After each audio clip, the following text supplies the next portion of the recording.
Perfect timing there, Laura. It is 10:45. We're going to go ahead and get started on what feels like a spring day. Proud to say that Alpine crowned state champions yesterday. First time in a sport that we've crowned a state champion in almost a year.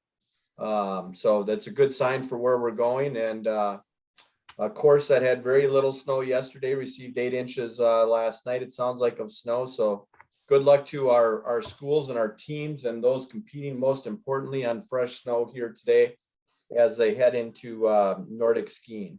Take a look at our agenda. These are hot topics really that we've heard from you today that will assist you, hopefully, and will also assist us, providing you the information, as many as possible here in one meeting today. We're going to talk about team and individual health, how we finish that winter season and how we get into that spring season. Just a reminder on some information as we continue into our winter postseason, updates on spring guidance, summer waiver form for coaches, where we're at in competitive section placement.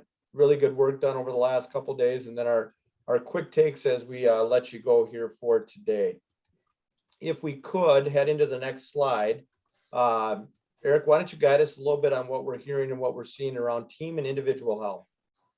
Thanks, Bob. Really appreciate it. And good morning, everyone. It's interesting that today is the 1-year anniversary of the World Health Organization declaring a global pandemic. And it's in some ways, it seemed like it's far longer than that. And in other cases, that doesn't seem that long ago.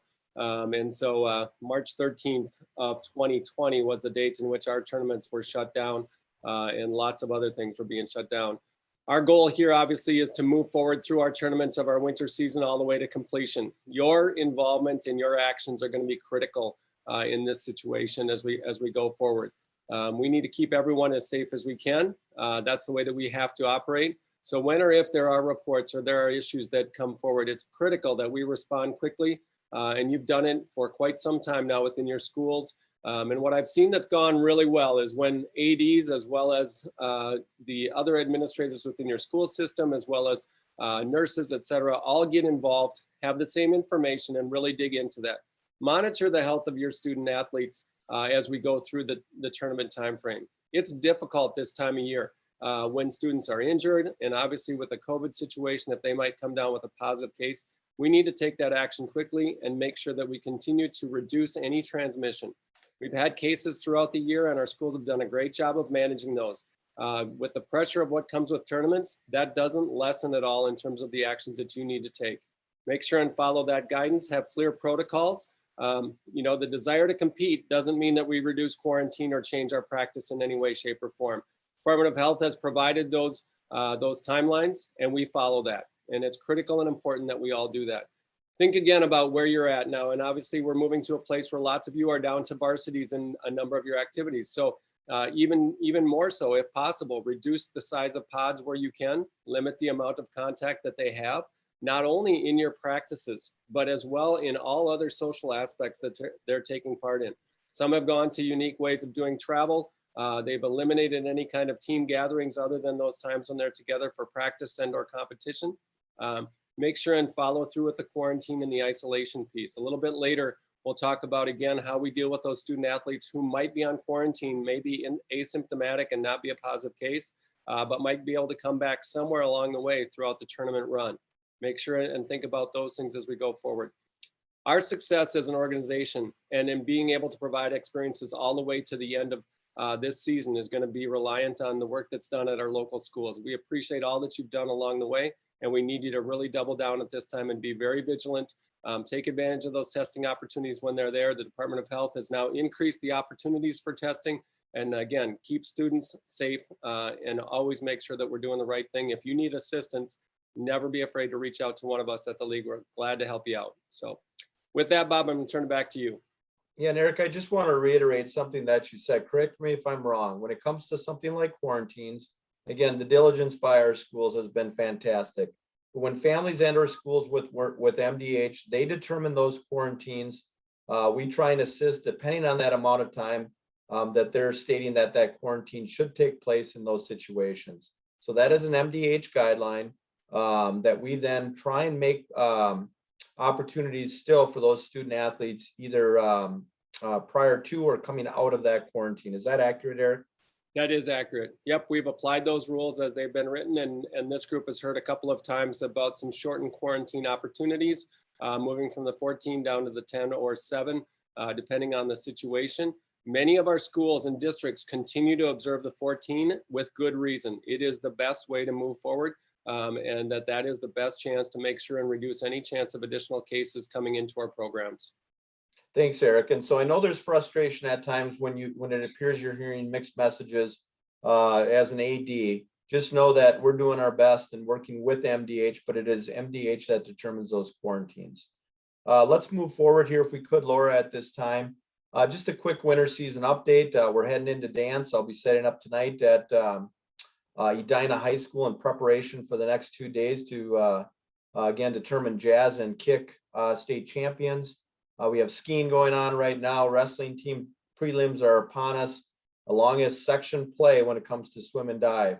You're going to notice in some of our sports that those school admin rep duties, again, are changing or are being modified. Dance is an example of that this weekend, where the role will be changed. It is always the expectation that we have school representation at our tournaments.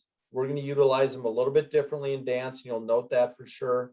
In hockey as well for those that qualify. Remember that attendance again is another item that's determined by MDH. So I know that there's been some concerns that something like skiing at an outdoor venue, one parent or one spectator per student athlete. Again, remember it's 25% capacity or that number of 250. You watched a really good Wilder game last night. The expectation is no different at the Xcel Energy Center. We do not determine that 250. That has been determined for us. As things change and we have time to be able to change with them, we would notify you and notify our participants. And our priority all along, since the year being in a pandemic, has been to provide opportunities, and our priority has been for the student athletes. For those who are actually competing, if we're allowed the opportunity to have those watching, we hope that it's parents first. To the capacity again that is determined by MDH and determined by the facility that the venues are held in. So remember that ticketing and spectators will often be that AD's responsibility, and unfortunately you've had much experience in that this year. That continues. Keep an eye, and I met with some tournament managers yesterday for hockey. Keep an eye on the injury and or medical replacement policy. All right, that's found in rules and policies typically, but this year, again, in a pandemic, that's a little bit different when it comes to asymptomatic student athletes in a quarantine. And Laura, maybe we could go to that form right now. Remember where that is found under our COVID resources. You're going to see a document that has very good information within it. When you look at that, it's going to have places to enter student athletes into it. That third paragraph in that form describes who that form is created for, to allow some flexibility when roster replacements are needed for student athletes coming out of quarantine and then those that would leave the roster. Always going to recommend, if you're anticipating that student athletes will be joining a roster sometime in section play, that student athlete should be on the roster if possible, to allow you less work in replacing them. And again, reminder that you can change your rosters in between section play and state competition if you do qualify. Also be reminded that the COVID interrupted guidance document has been updated. More detail on what happens for schools choosing not to play in contests during postseason play. Be familiar with that document as well, located in the COVID resources. Eric or Laura, anything I missed there? I think you did a great job of covering that, Bob. And again, remember, I just want to go back to the attendance piece, right? We're building off of 250 and 25%, and it's the lesser of that. We know that some of our venues are not able to even get near 250 when we take into consideration all of our participants. And in a couple of different activities, we've talked about reducing the qualifiers, and that has not been met with any support. Folks want the same number of qualifiers to the extent that they can, which in some cases then means that's going to limit how many per participant is going to be eligible, given that our limit is at 250 for a total, regardless of indoor or outdoor at this time. So I think that's a good point, and you really addressed that well. And I know that we get questions, and I'm guessing that this crowd definitely understands that. We're going to continue to focus on the participants and the opportunities. So. Yeah, and Eric, just to reiterate on that COVID interrupted guidance document as well. Once a tournament has been seeded, it is seeded. We don't reseed.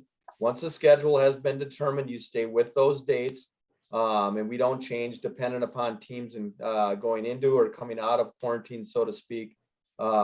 Again, much like we did in the fall season as well. So be aware of that document. I believe we can move on here. If possible. And then again, what we saw as commonalities in spring sports coming out of RTP and our board worked with. Again, we're waiting on MDH where we're at with our guidance. Note that there will be details added as things change or we find out new information. And again, our participant numbers as determined by policy and or bylaw when it comes to rosters. Again, our recommendations, we recommend not playing games back to back. When you can play the same team in back-to-back competitions, but build days in, right? If there's close contact or if there is a COVID that is detected, right? Building days in will allow you the best opportunity to get those contests in. We remain local in terms of conference and section, regional approach in terms of what that competition looks like. What we've said isn't allowed, and there's conversations and there's questions about that. Tournaments and or invitational. So I'm going to use baseball as an example. You can have 4 teams together at one time. You can play 2 games in those 4 teams without a problem. What we want to stay away from what's typically within a tournament and or invitation are things like large groups of people congregating before or after or during those contests or games, right? So the focus again is allowing opportunities to participate in those spring sports, things like celebrations and or gatherings, associated awards, recognition, so on and so forth, and what typically comes along with a tournament and or invitationals. That is what we're trying to deter until we get to that end of the season. We'll talk about that in the next slide as well. Along with schools getting together to scrimmage. That is not the priority. Games are, so therefore no interscholastic scrimmages, much like the winter. Anything I missed there, Eric or Laura? All right, let's keep moving, and we're going to get a little more detailed into that spring season guidance. And Eric, correct me if I'm wrong or reiterate, when it comes to masks, all we have right now is MDH guidance around winter sports. We have not seen that for the spring sports. We know where our winter sports have been with our outdoor sports as well, which could be an indicator, but we have not heard back, and currently masks are as they stand in the winter season. Is that correct, Eric? That is correct. The mask mandate does continue forward. If I'm planning that my teams are going to be masked at all points until the point of which we identify that they don't need to be worn anymore. And certainly we're hopeful as we continue through the spring and into activities that we're going to be able to have some exemptions in the spring as we did within the winter. And we're continuing to work with the Department of Health on that. But for right now, and especially with a lot of practices that may start indoors, anticipate that will be in a mask situation, and consider that as you're doing the planning going forward. Next, you're going to hear from Jody and Jason too. And note, again, we said in the previous slide, you'll hear it a couple more times yet today. Note the number of teams you can have together and getting. So again, in a 4-team situation, playing 2 games within those 4 teams, again, and trying to minimize who's congregating in any places outside of play. So what we're trying to get away from tournaments and those multi-team events, focus on the games and the contests, and not having those gatherings before and after or during contests. Let's continue to separate and look to eliminate potential opportunities for spread or exposure as we continue to hear about COVID outbreaks and so on and so forth, teams having to work through that. Jody, talk specifically as to where we're at with track and field, and then we'll go to Jason around golf. Jody, are you there? Thanks. Yep. Thank you, Bob. Good morning. So in track and field, and you can see on the slide here, we continue to look at the guidelines and to adjust based on new information and or, it's just a very fluid situation as we're trying to put these guidelines together, especially in track and field, because there are so many nuances to how school communities put their track events together, the size of programs, there are just a lot of a variety of nuances that go along with that. So you can see that we have adjusted or have made an adjustment on the entries that are allowed per team. The guidelines that you received said that you would be allowed 4 entries per school into individual events, 1 relay team if you had 5 schools at an event, and 2 relay teams if you had 4 schools at an event. We have adjusted that to say that the host school will be allowed to determine the number of entries per team in individual events and in relays. So that is an adjustment from what came out to you in the guidelines last week. That does not negate the individual competitor requirements that are a part of the track and field rules and policies manual. So currently, and this has been on the record for a number of years, students may be entered and compete in a total of 4 events, but not in excess of 3 track or field events and arriving at the combination of 4. So each individual competitor is still only going to be allowed to be entered into 4 events. Teams may determine, or host sites may determine the total number of entries per team. And then the final piece I'd like to address is what we're hearing around only allowing 5 schools to participate in a meet. That is the current guideline. That has not changed. And we understand the issue that this is creating for smaller programs. So it is something that we continue to work with MDH on. It is something we continue to work with our board and executive committee on.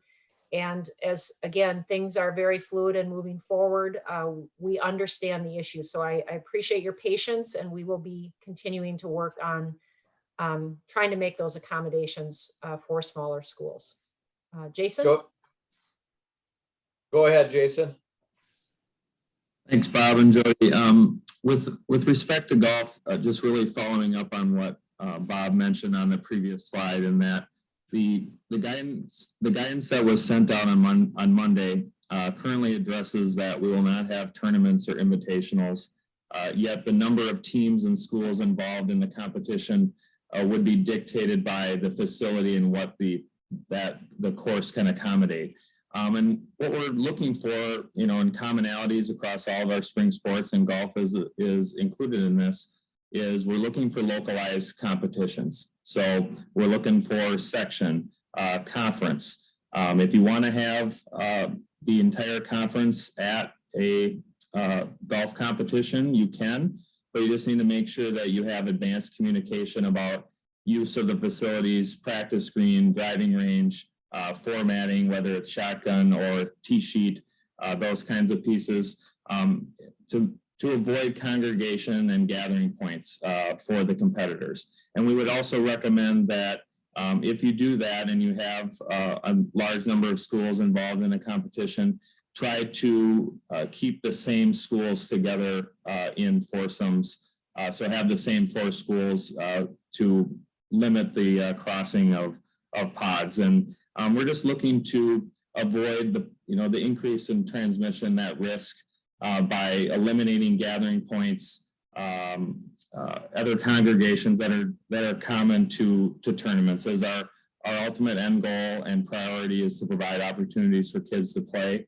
And when we have gatherings and congregation, having all the golfers enter the clubhouse together and stay there for periods of time, that will really provide a risk that's unnecessary, and want to make sure that we move forward with the opportunity for kids to play. So just to summarize, you can have events with your conference, your section, other localized opponents, but we're looking to avoid competitions where teams travel in from a variety of the parts of the state, or bringing in individuals, say the best two-way girls golfers in the entire state to one event.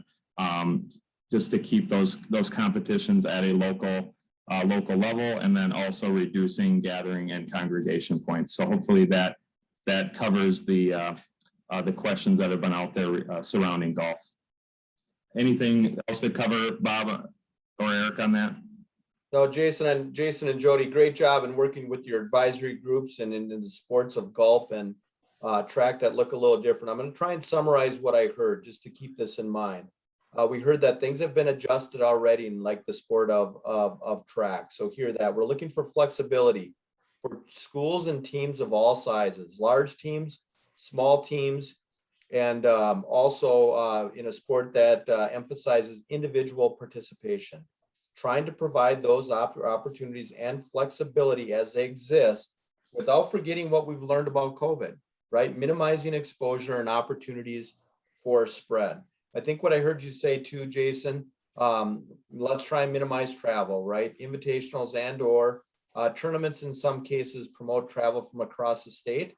Yet when we hope we're getting to the end of the season, we know that spring season is short, that you're going to see things like a conference tournament that can't be a potential. And when those do become a potential for you, you will know right away. But I think you can plan towards the end of the season that some of those options and opportunities are going to look different and feel different, especially as we get into those section tournaments as well. So let's start well and let's finish well in a spring season that we will have. So that addresses the end of the season competitions. Obviously, we've talked about sections and or state tournament opportunities, which we'll show in a little bit here. Eric, Laura, anything I missed? And Jason and Jody, thank you again for your updates on track and field and golf.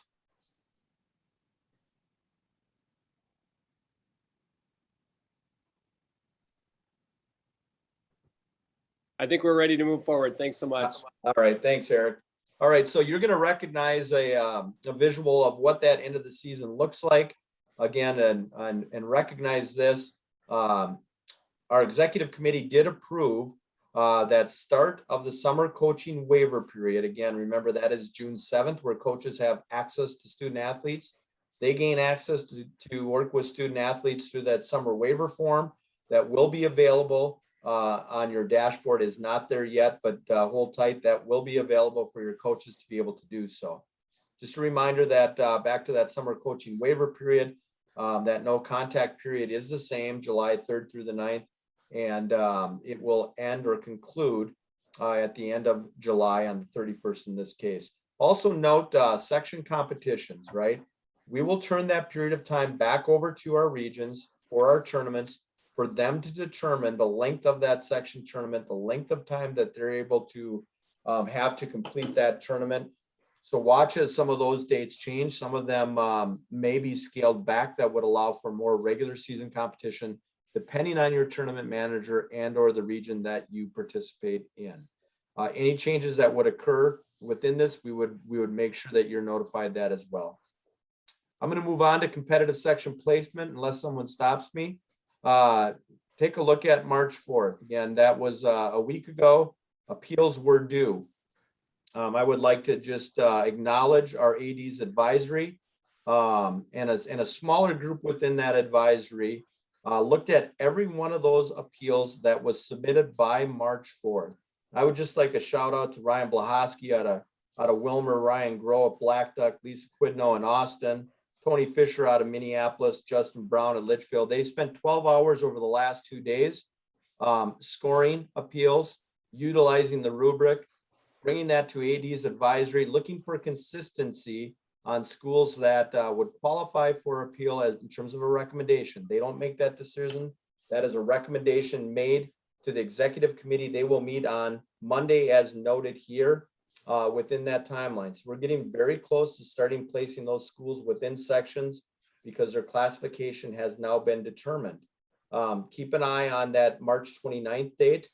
That may flex a little bit for AD's advisory to get together because that April 15th date did change for our board meeting with where we're at in that tournament schedule. But that April 15th date is a date that the board of directors will approve of those sections. And that work continues to be in play.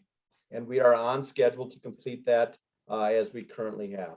So again, thank you for the schools who allowed participants and their ADs to work for the, again, 12 hours over the last 2 days, 153 appeals, 2.5 hours of Zoom meetings with schools on behalf of their appeals to best understand what's going on in their communities and looking for the right place to play.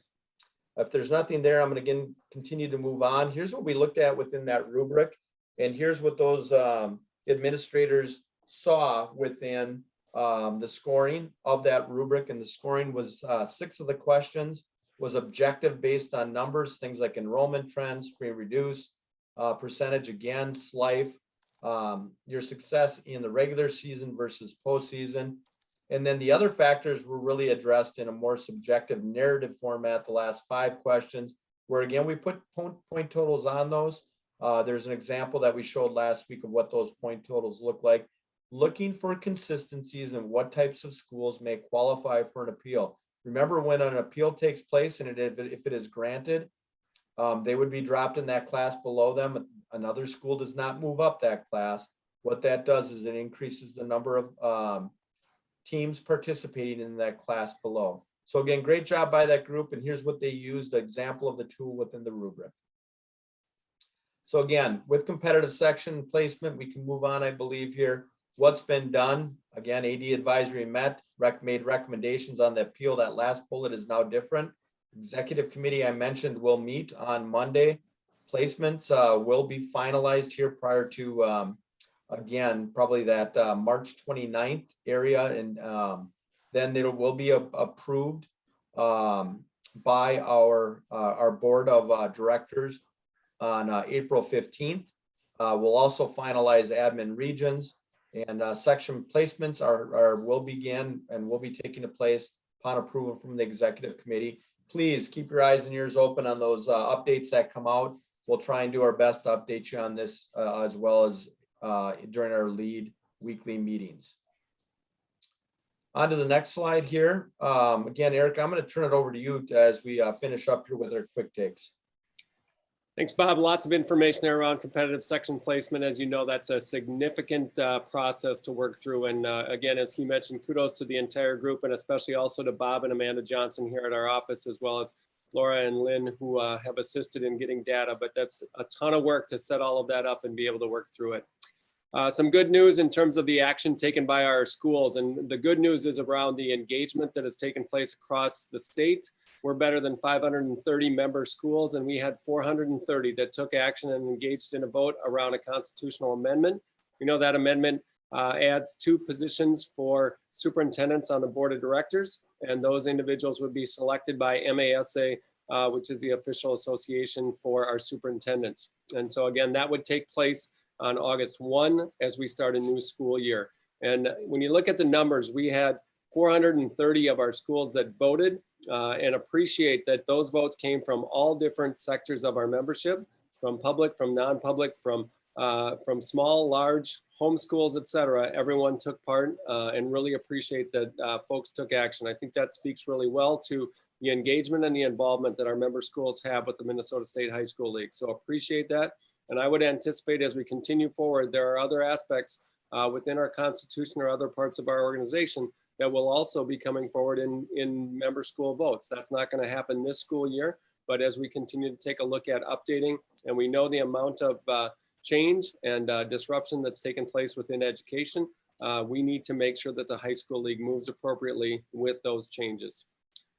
The thank yous that I'm going to offer, I'm going to forget somebody, and that's always dangerous to do that. But you know, as we think about everything that has transpired over the course of the last 12 months, there's been folks that have been doing an incredible amount of work, and the folks on this call are among the leaders in that category. The number of changes, the number of requests and unique circumstances that you've had to work through, and done that with professionalism, with grace, with always keeping the student experience in mind, is foremost in what we need to do on a regular basis. We have a number of schools that are going to that have hosted and will host sections. We've created regional preliminary rounds in wrestling and brought it back in basketball due to the restrictions of COVID. And we have schools stepping up and volunteering to say, hey, we're ready to give of our facilities and our time and use our folks to offer these experiences. I can't say thank you enough to those schools for doing that, and for you as leaders to step up and say, we're willing to do that. And some that say we can't host, but if I can help somebody, I'm glad to do that. Those are all critical. And so having a regional state events is a little bit different for winter activities, but I know that our schools are going to do it really, really well. Our region secretaries and our tournament managers are just incredible in the amount of adjustment that they have to make. I'm really connected into wrestling now this year as a result, and the number of changes that happen with team side and with individual side, the requests for appeals and all that goes on, and trying to find sites and move things around, late forfeits or determinations of non-participation, all of those things we're adapting to on a regular basis. And the competition continues, and it's fun and exciting. And again, kids are having a great time due to all of the work and the time that folks are putting in. Bob mentioned AD Advisory.